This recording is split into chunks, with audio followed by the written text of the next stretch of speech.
We are in the Karnak Temple now.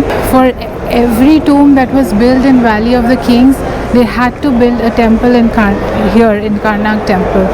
So there are 62 tombs, so there are 62 temples here.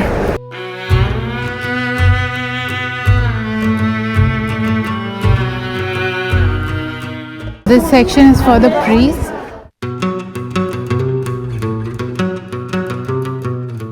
And this is Hatshepsut's obelisk. There's a legend that if you go around it 7 times, your wishes will be granted. We are at this restaurant by the Nile. It's beautiful colors. Samak Mase. So this is grilled fish, and this is tagine, beef tagine. We have arrived at the Luxor Temple in the evening. This is the entrance, all lit up. It's beautiful. We are in the Karnak Temple now, and the entrance fee is 600 Egyptian pounds per person. And this is a model of the temple. We'll walk a little bit now. This is the entrance. Right. Okay. So straight. Yeah, here. Okay, we're here, Like this direction. and then This is the boat harbor. Okay. Before Okay. long time, the Nile it was up here. Okay. This is a ramp. This is the boat harbor Okay. before. Okay. So all of the boats docked here at that time in ancient time. And the king entered the temple this way. Okay. And, straight. And then the whole is there. The whole gold statue of the god like this. Okay. The statue. And then once a year, they carry the 3 family members and they go to visit Luxor. Okay. And they call it the beautiful meeting, father and mother and son. Okay. So we have here the father and we have the son. Where the mother? In Luxor Temple. Luxor, And this is okay. replica boat, represent the boat they carry in the procession in the ancient time to do what we call the feast of Obit. Okay. And the Okay. Obit feast like a Christmas now, the new year. Okay. This is the beginning of the flood, and that is very important day because when we have more water, the king have more taxation Okay. and more food and more water and more offering. So a happiness day for them. So we go like this, then we You go straight and then we turn right. It's letter L. Ah. No, we'll take the same way back again. Okay. Because the last few pylons in the back there is still under reconstruction. It's broken. broken. It's not finished yet. Okay. If you visit, it's like the shape of a T. exactly, look at Yeah. like this. and then Yeah. you turn right. It's shaped We'll like a end T. the tour with the pool. Can you see the school? If you Yeah. want to walk a little bit this road, this is 2 pylons, is okay. But the last one is closed. Okay. You cannot cross. Okay? Okay. So that is a beautiful temple because in ancient time, if there is each king in the ball of the kings, he built tomb there. He needs to build temple for the city of living here. Okay. Like a fingerprint for here. Ah. So each tomb you been there, Yeah. he has here. If we say 62 tombs there, if 62 pharaoh Oh. here. So the Okay. oldest one in the back is almost 2000 BC. The newest one here is like Greek Roman time. So they took to finish all this 2000 years. 2000 years to finish this 2000 one. And they call it Karnak after the Arabian name.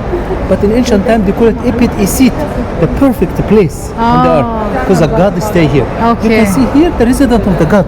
And the same thing by the pool there, the palace of the pharaoh. So the king ruled the country, not just the country. At that time it was empire. Empire, yeah. At that time, 18, 19, 20 dynasty, the golden time of Egypt. That's we call the new kingdom. Okay. And that is 500 years. It is the most sparkling 500 years in the ancient Egyptian history. So basically the most interesting fact is for every tomb that was built in Valley of the Kings, they had to build a temple here in Karnak Temple. So there are 62 tombs, so there are 62 temples here. So Karnak is the temple of the god Ammon, and Luxor is the temple of the wife of the god Mut.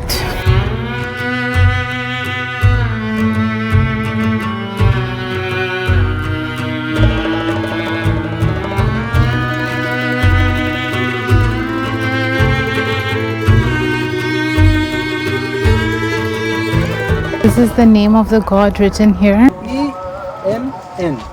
Musa. Hebrew. Ra. Mary. Emin. And also the it's encarved here. This is Amun, which is the god of the gods. The rams here doesn't represent the animal here. Okay. They represent the star sign. Aries, yeah. So Aries is here because in ancient time believed in what we call it. They have a theory of the creation, and they thought all this is land being created after the Big Bang. It was a clash between two star signs being clash, the Aries and Leo. So you can see the head of ram, but back of lion. Okay. So this is, he said, this Aries is our God is and not Leo. animal. Our God is a star sign. Yeah. They put this is symbol here. Okay. So when the people you see worship them, no, they worship the beginning of this is human on the lands, beginning of the whole of the world on the land. So this is God, the two animals or two star signs. We call them the land being created, and under the chin you can see a small amulet. Look at the smallest statue, small amulet. That's the pharaoh himself. Oh, yeah, Yes, you can see it's over and over and over. Look at the statue of the god, like a small amulet, and under the chin, he take the form of the chin of the god. That's his means. This is actually like a crypto. I am God protecting me. I am the wise man, because when people they have a beard, that mean wise people. So a wise king and protecting by the god. So there is the face of the ram and body of the lion. So basically this dates back to the sun signs. So Aries and Leo, and then there just under the chin you can see the pharaoh, shape of the pharaoh there. This is an alabaster where offerings, the common people used to give offerings to the gods inside the temple. So they used to keep their offerings here, which was given to the gods there. The priest used to take it The forward. priest used to take it The from here. priest give it to the pharaohs, and the pharaohs were the only allowed inside that cabin with the gods. So the common people used to keep their offerings here. Then the priest used to take them and give it to the pharaohs. The pharaohs used to take them again to the gods. So no one was allowed to see the gods other than the pharaohs.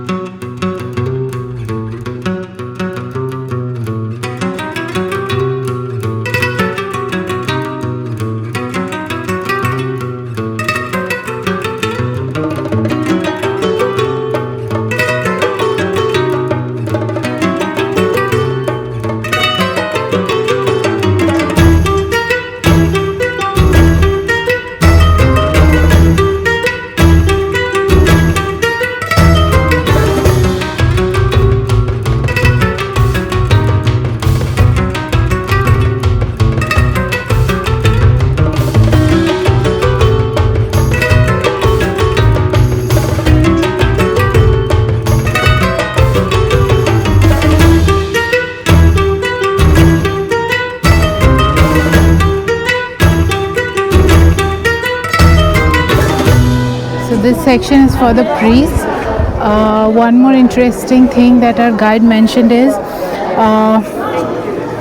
there are some carvings of names written which are not local to Egypt or the pharaohs or whatever. It is Europeans writing their names and dates in the 1800s and all. Why? Because this was in water, underwater, where we were walking in was in water. So boats, they used to come by boats, sailboats, and that's why they could write their names. Like you can see here, 1 John Gordon, 18 or 1602, Edge Dewey. So all of them scribbled the names when they visited here by boat.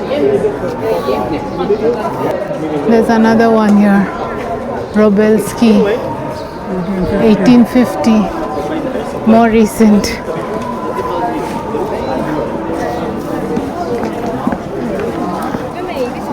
So yeah, that writing on historical sites has been going on since the 1800s, not a new thing.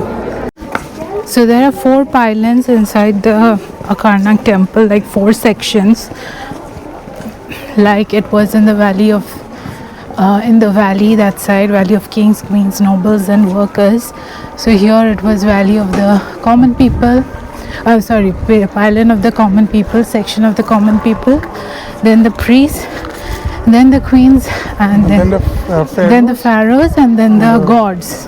This is Hatshepsut's stepson, and this is Hatshepsut's obelisk, which is the tallest obelisk in all of Egypt, 23 meters high, and it was her stepson who covered her obelisk so that it with walls so that it couldn't be seen, because as a revenge for taking over the throne from him. These are the statues of Tutankhamun and his wife, which is placed like Amun and his wife, and Tutankhamun also has Amun in his name. So this is the main place where the pharaohs used to place the offerings, so mainly bread and wine. So in the walls you can see carvings of bread and wine, and this is also a place where during winter solstice, 21st December, there is the sun ray coming and hitting this, which only happens once a year. So this is a scarab, and there's a legend that if you go around it 7 times, your wishes will be granted. So there are people doing it. And then this is the obelisk of Hatshepsut. Just the top part, the bottom part is not there. It basically indicates she promised the god food, clothing and everything as offerings. Some of the statues in this complex they don't have their heads, it was cut off. So the heads are in the British Museum. It was ordered by a British person who ordered an Italian person to cut off the heads, and it's now kept in the British Museum. So we started our morning by going to Valley of the Kings, and then we went to the Hatshepsut Temple, and then we're ending the tour here with Karnak Temple. I'm recording this after our visit to the Karnak Temple today. So yesterday we went to the Luxor Temple at night, but since we were without a guide and we wanted to see the beauty of the temple in the evening, we just went ourselves, so we couldn't really explain much of the history that time, of whatever we saw in the temple or whatever the statues and the carvings depict. So we have arrived at the Luxor Temple in the evening. The ticket prices are 500 Egyptian pounds per person, but look at how gorgeous it looks. There you go. This is the entrance, all lit up. It's beautiful.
after the visit to the Karnak Temple, we could actually relate to what Luxor Temple signifies and what is the link between the two. So basically, Karnak Temple is the temple of the god of the gods Amun and Amun-Ra and his family, his wife Mut and his son, which is the lunar god Khonsu. So annually they had a festival called Opeth Festival. So that in that festival they used to carry the three family used to go from there was a pilgrimage from the Karnak Temple to the Luxor Temple. So then once they reached the Luxor Temple, the ceremony was held over there. So this was an annual festival called the Opeth Festival. So Luxor, after reading more about Luxor Temple, it was actually built by a lot of pharaohs. Like everyone contributed little to the building of it. So there was Tutankhamun who did a little bit.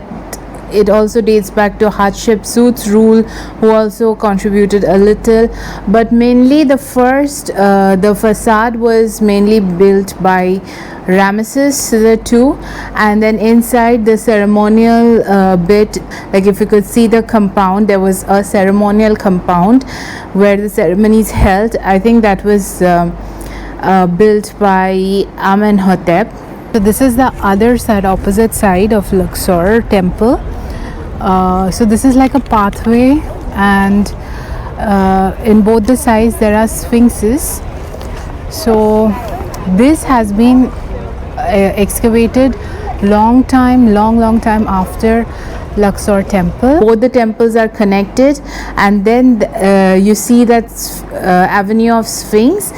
That is where the procession actually for the Opeth Festival connects. That Sphinx Avenue basically connects the two temples, so that is where the procession used to move from. That was the route from Karnak. It came from Karnak to Luxor, and once the festival is over, the statues basically were carried back from Luxor to Karnak again. This is a little bit about Luxor Temple, whatever I could explain reading it online, and gathering, like checking my sources and all. So we even asked our guide a little bit about it. So this is basically what Luxor Temple was all about. It just looks so beautiful and illuminated. So if you ever visit Luxor and want to do the temple either with or without a guide, definitely do it in the evening, because it looks the best that time, and the only temple which stays open in the night. So we're going to be dropped off at East Bank. So we started from the West Bank where we're staying, and then we'll head to the East Bank, where we'll be having dinner at one of the restaurants. So next I'll show you that.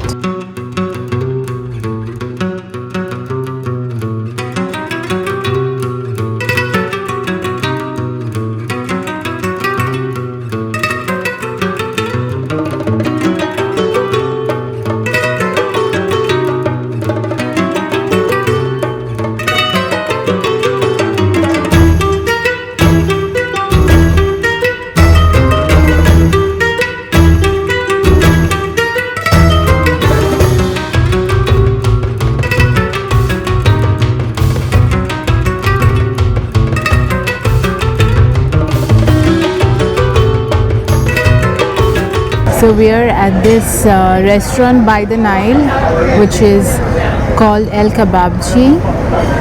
So they have a beautiful Nile view, and We just got off there. yeah, we just got off there in that pier. So there, right there, where people are walking. We just got off there, and then the restaurant is right there. So it took us a bit of convincing to get us a seat with a view of the Nile, but it's a beautiful seat, and the sunset hues are still right there. That side, it's beautiful colors. So we have ordered a couple of Egyptian delicacies again. Tagine is, yeah, it is Egyptian and a bit of Moroccan, but there's another one, a grilled thing that we ordered. So let the food come, then I will show it to you. And we've ordered 2 drinks also and 1 dessert. So let all that come. But yeah, it's nice and breezy. Mornings are like, afternoons are really warm over here because of the sun, but evenings are nice and breezy, so it's actually a good time to dine outdoors in such area. So this is something that you can do in the evenings at Luxor.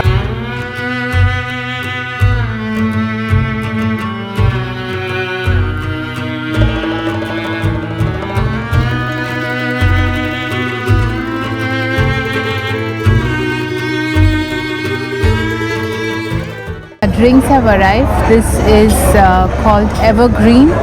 It was in the cocktail section. Though these are mentioned in the cocktail section, it does not have any alcohol in it. So there is pomegranate, lemon, Sprite and mint. So let me taste.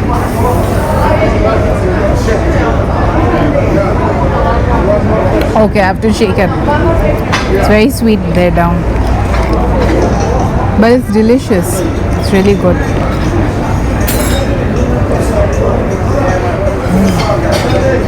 It's very nice. Okay, now they also have this bread basket that they've given as appetizer, and there's hummus and salad. I'll try it a little bit. I don't want to eat a lot because otherwise my stomach will be full. Dip it a little in the hummus.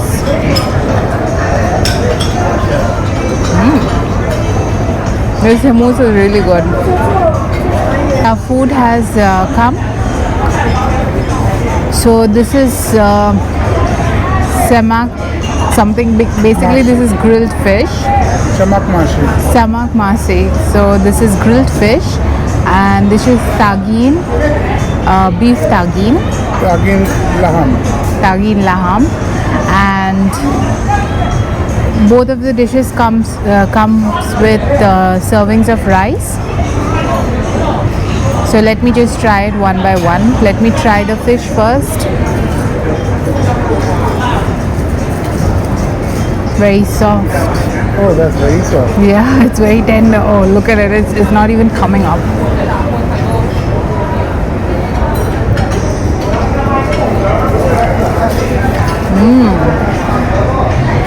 That's delicious. I guess freshly caught from the Nile because there's no smell or anything. It's very fresh. Let me try some rice. I love this rice. They use there's rice and a bit of vermicelli. So this tastes really good. Actually, it goes with a lot of curries. Let me try the beef. I think we use a spoon to take some gravy on these. Yeah. Hold on.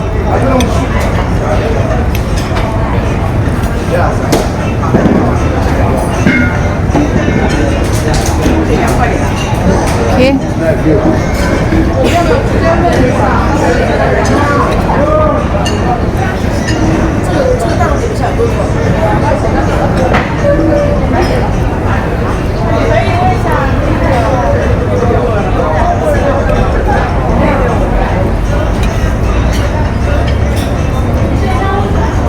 Oh, look at this. It just came off and like won this thing. Wait, I'll show it again. Just see. It's so tender.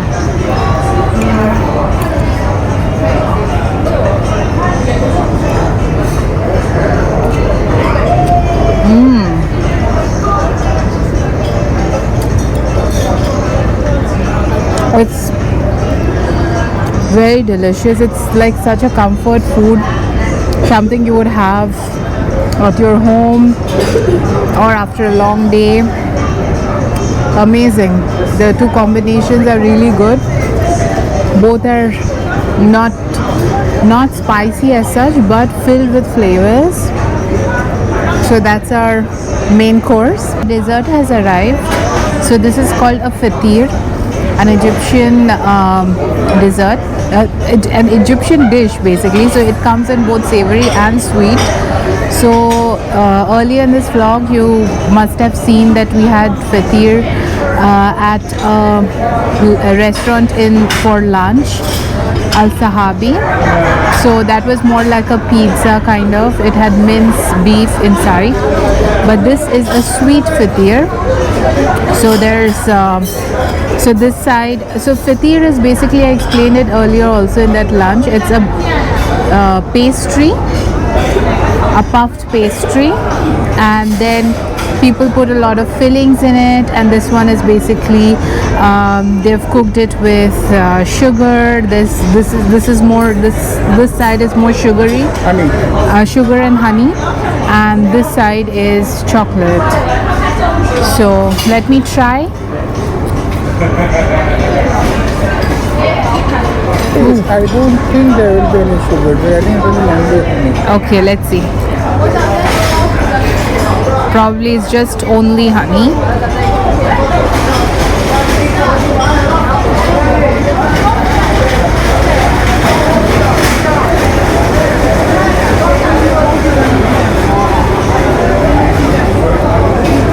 So since this is a dessert, there's nothing inside.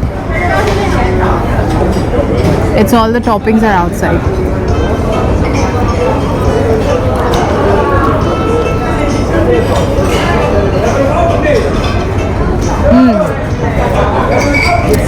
It's only honey. Really delicious. Try the chocolate side.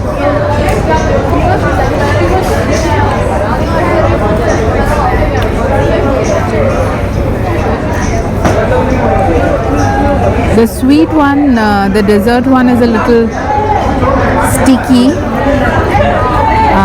stickier than the savory one. They had also cut them into portions for us.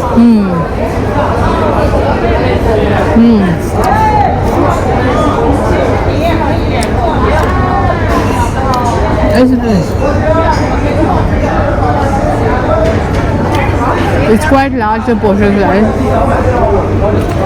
So good for sharing between two people. If you like this video, then please like, share, subscribe. If you have any questions, you can put them in the comment section below. I also have an active Instagram. You can go and follow me there. See you again in the next vlog from the Egypt series.